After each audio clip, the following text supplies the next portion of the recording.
Science!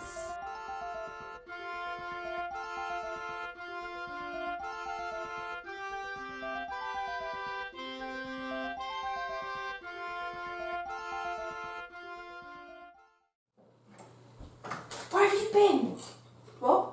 We're filming. What time is it? It's 3:20. We started at 3. Oh. Hello and welcome to Mad Morgan's Science Show. Today we're going to be doing magic maths.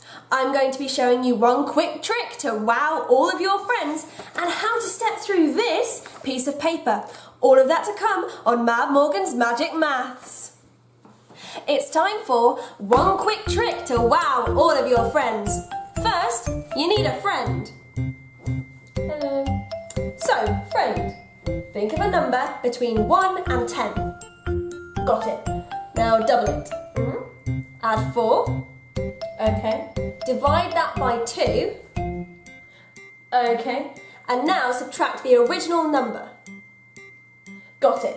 Your number is 2.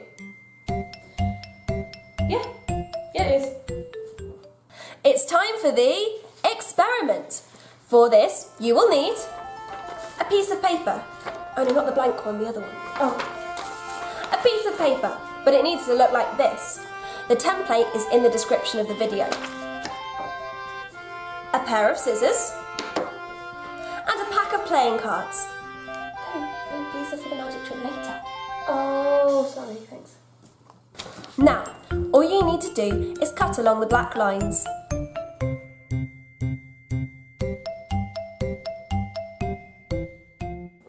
Et voilà!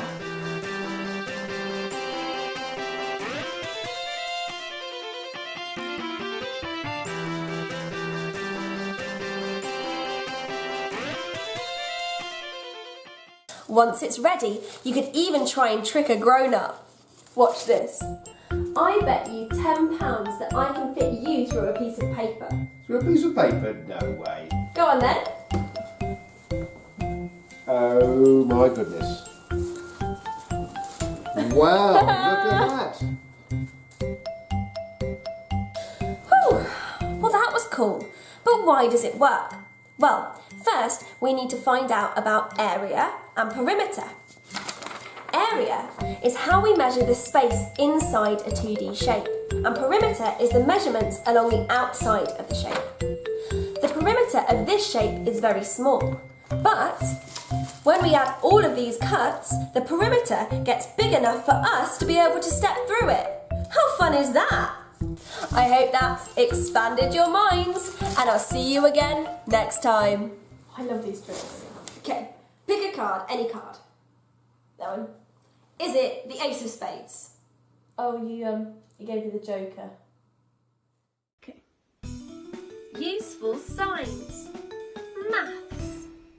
Your turn. Maths.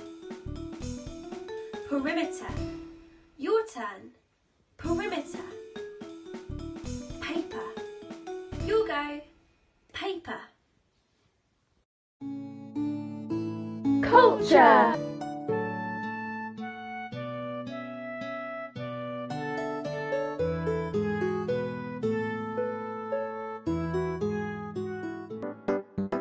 Hola todo el mundo, which is Spanish for hi everyone. On the topic of la magia, magic, we're going to mix a bit of Spanish language and English culture.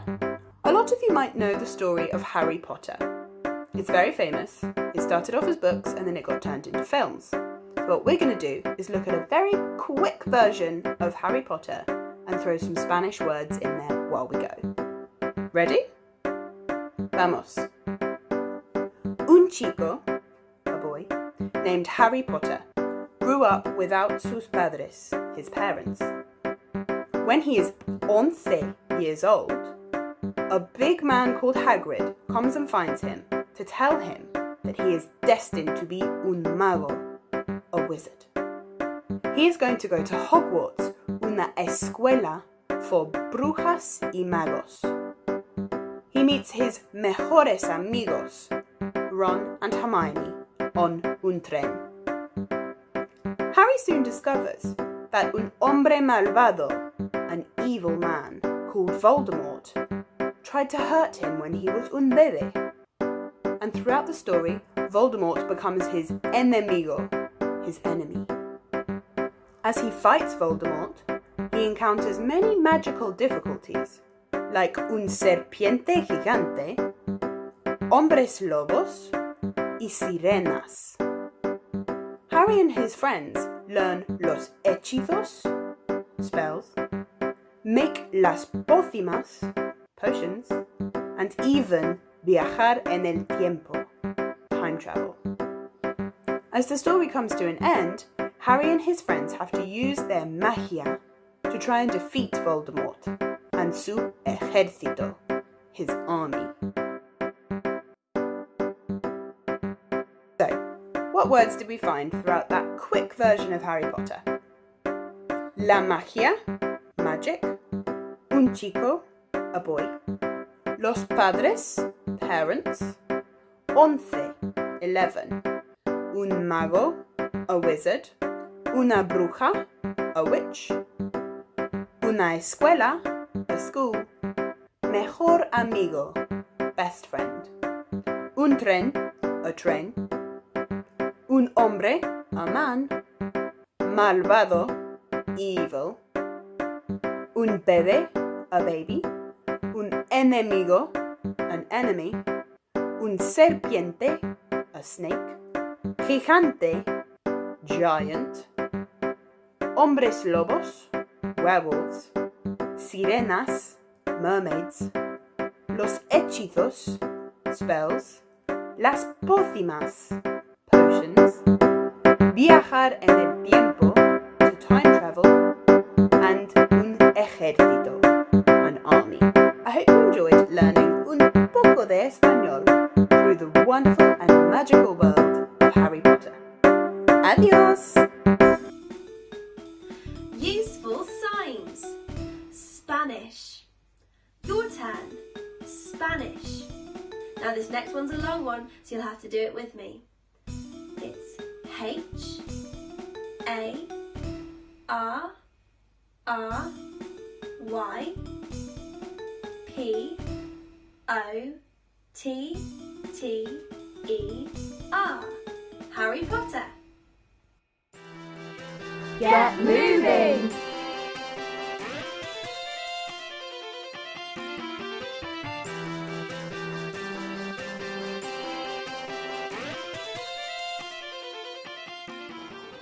Come on, we're gonna sneak up on the witch and we're gonna see what she's doing. Are you ready? Witch? We can't go to the witch. She's too scary. We've gotta see what she's doing, and now are you prepared? No, you go first. Put your sunglasses on. Are you prepared? Put those sunglasses on. It's time to sneak. Go. Knees high.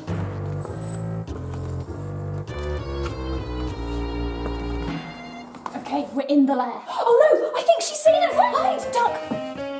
What are you children doing here in my lair? Oh, you'll be punished for entering. I'll turn you into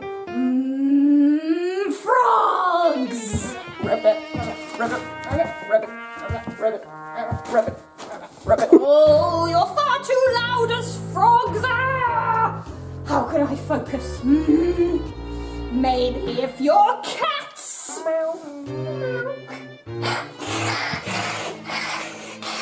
Oh, you're too fierce as cats, too scratchy. Get away, get away. Oh, ooh, how about bats?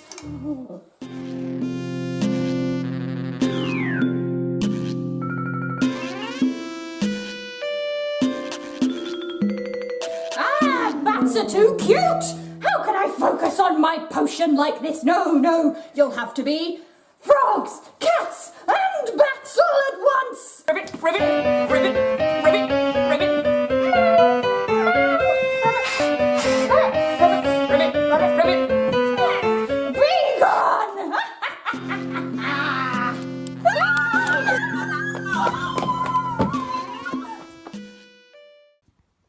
Useful signs. Cat.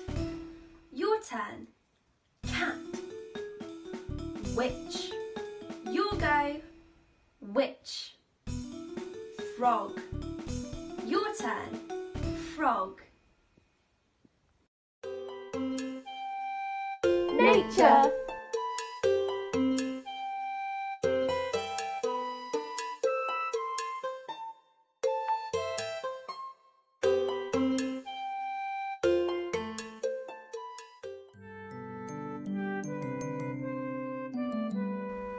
There are lots of different types of leaves and they all come in different shapes. Why don't you head outside to have a look? Let's pick some leaves and try and work out which trees they came from. Be careful because some of them might be prickly. Ouch! Now you've gathered all your leaves, let's see where they came from. To find out what sort of trees you've got, divide your leaves up into categories. These leaves are simple leaves. The leaf is whole and is not divided into smaller leaves called leaflets. These leaves are called compound leaves, and they're made up of smaller leaflets that are divided down the leaf stalk, like these. And these leaves are called needles, and they're sharp and pointy. Have a look at all of these different leaves. Do any of them match the leaves that you found? Some people think that trees have magic. This is an oak tree. It's good for protection and strength. This is a cherry tree, and its magical power is healing.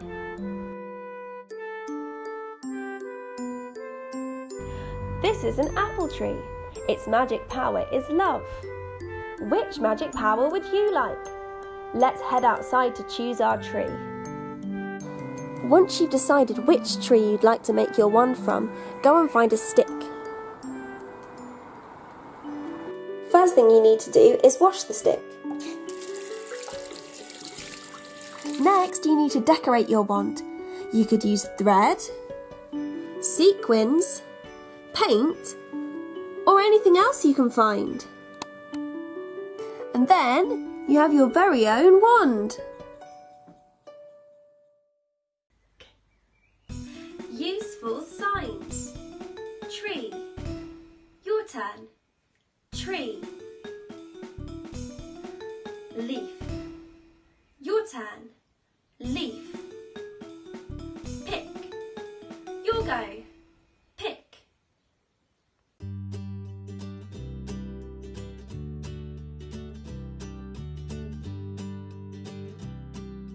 Hello everyone. So my name's Joe and I'm a magician and I'm here to perform some magic for you. But today I thought I'd actually do something a little bit different. I'm actually going to show you a brand new invention I made.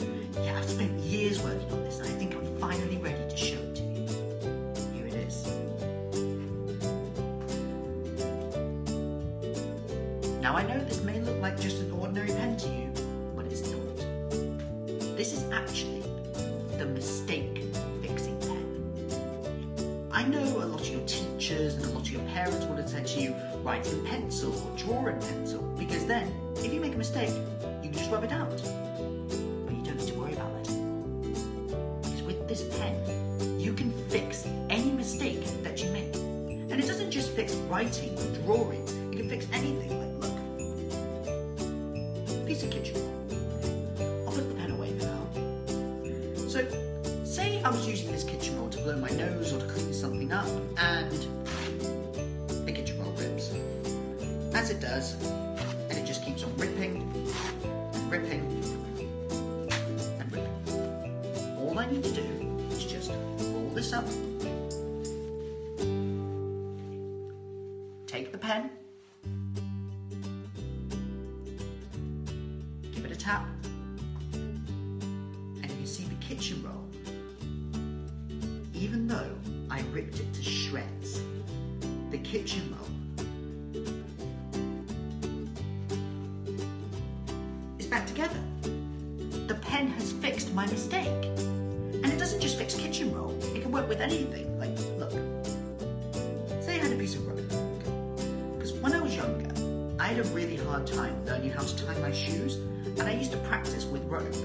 And basically what would happen is, I'd get to the bow bit just fine, but then something would go wrong and I would just end up with just this knot I wouldn't be able to fix.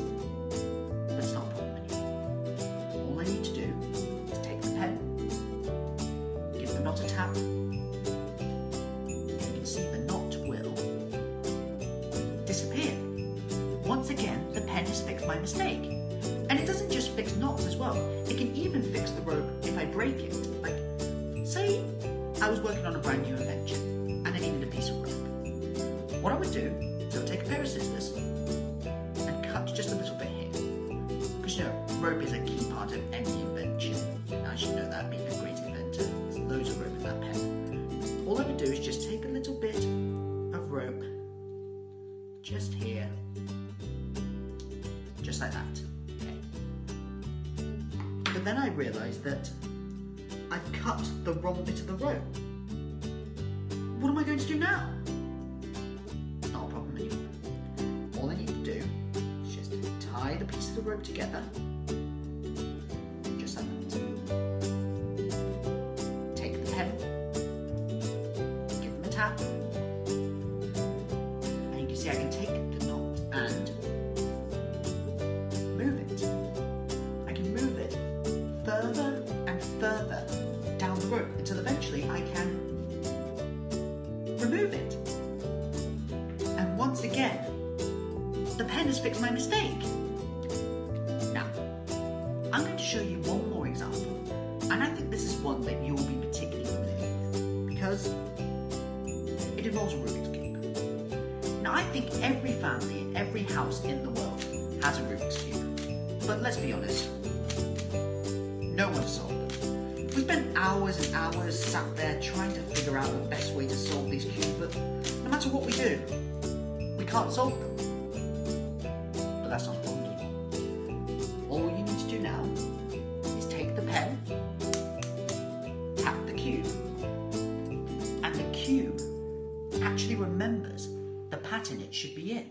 And as you revolve it around your hands, you can see the colours start coming together and the patterns start forming until eventually the cube has solved itself. And all this is done thanks to the great inventor who gave us the mistake fixing pen. Thank you. Useful signs. Magic. Your turn. Magic. Pen. Your turn. Pen. Fix. Your turn. Fix. Story time.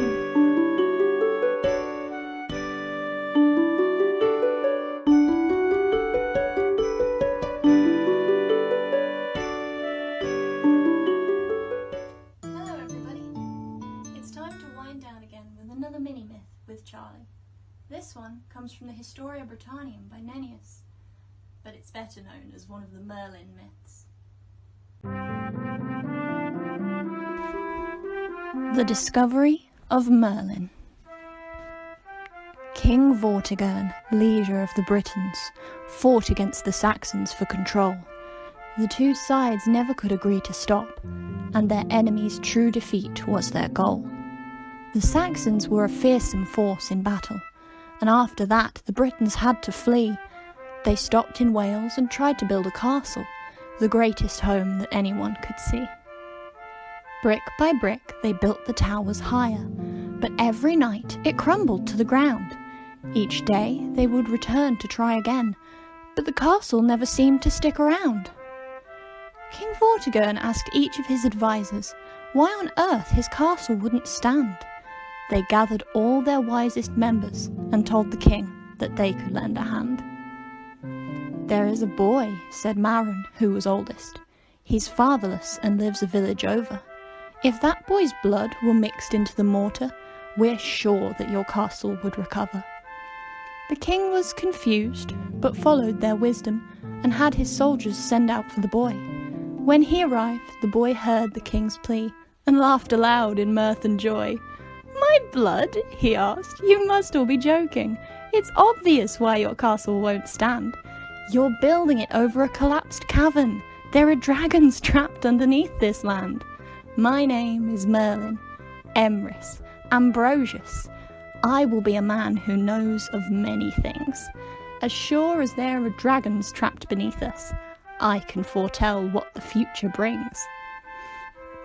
The king could not believe this proclamation without some proof of what the boy had claimed, and so he ordered that his men should dig down and release the dragons for which this land was famed. They dug and dug and dug for hours, before at last a great roar shook the earth. The last barriers of muck went flying, as finally 2 great dragons flew forth. One scarlet red and one pearl white. They flew up. In the air they clashed together and fought. All slashing claws and gnashing teeth, their battle was not for aught. For the white was as strong as the Saxons, and so it began to win the fight, drawing blood from the red dragon's wounds with a terrifyingly brutal bite. But the red dragon was canny as the Britons, and allowed the white dragon to get confident. Appearing more wounded than it was, it pretended to escape, and off it went. The white dragon relaxed and let down its guard, not noticing the red approach it, allowing it to sneak up and attack again, before finally winning the bout. "What an omen," said Merlin.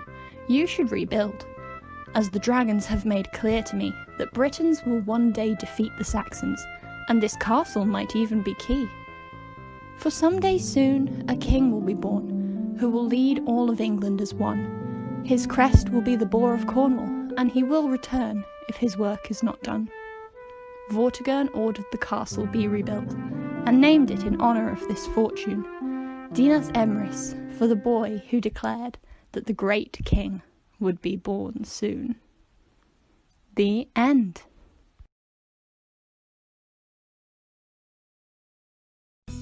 Useful signs. Castle. Your turn. Castle. King. Your go. King. Dragon. Your turn. Dragon.